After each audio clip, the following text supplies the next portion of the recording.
बच्चों, आज की इस वीडियो में मैं निर्देशन की प्रकृति पर प्रकाश डाल रही हूँ। निर्देशन की प्रकृति। अन्य विषयों की भांति निर्देशन का आधार भी दर्शन ही है। मनुष्य का स्वभाव सहायता करना है, अतः मनुष्य की इस प्रकृति के कारण ही निर्देशन का जन्म हुआ है। निर्देशन की प्रकृति निम्न बिंदुओं से स्पष्ट है। निर्देशन प्रक्रिया के रूप में। निर्देशन एक स्वतंत्र विषय न होकर के एक प्रक्रिया है।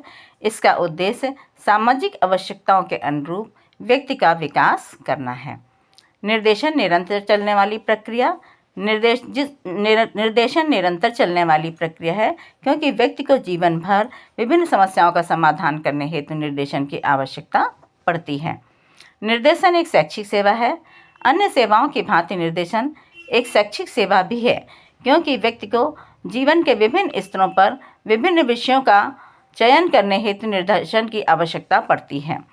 जीवन से संबंधित निर्देशन का संबंध व्यक्ति के जीवन से है, क्योंकि व्यक्ति जीवन भर विभिन्न समस्याओं का समाधान करने हेतु निर्देशन की आवश्यकता महसूस करता है। क्षमताओं का विकास। निर्देशन के माध्यम से व्यक्ति की अंतर्निहित क्षमताओं का विकास किया जाता है और उसे इनकी पहचान कराई जाती है, ताकि वह सही दिशा में अग्रसर हो सके। व्यक्तिगत सहायता। निर्देशन यद्यपि सामूहिक रूप से प्रदान किया जाता है, फिर भी यह एक व्यक्तिगत सहायता है। निर्देशन प्रशिक्षित व्यक्ति का कार्य। निर्देशन औपचारिक एवं अनौपचारिक दोनों ही रूपों में प्रदान किया जाता है और औपचारिक रूप से जब विद्यालयों में प्रदान किया जाता है, और इस कार्य को प्रशिक्षित व्यक्तियों द्वारा ही ढंग से किया जा सकता है। निर्देशन का विस्तृत क्षेत्र।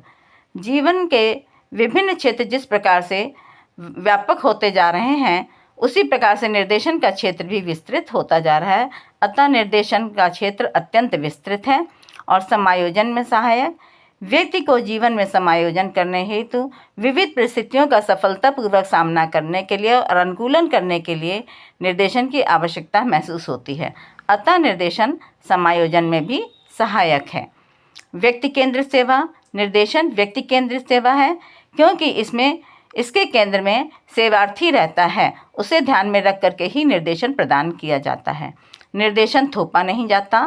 निर्देशन का तात्पर्य कदापि नहीं है कि निर्देशक अपना दृष्टिकोण विद्यार्थी पर या सेवार्थी पर थोपे।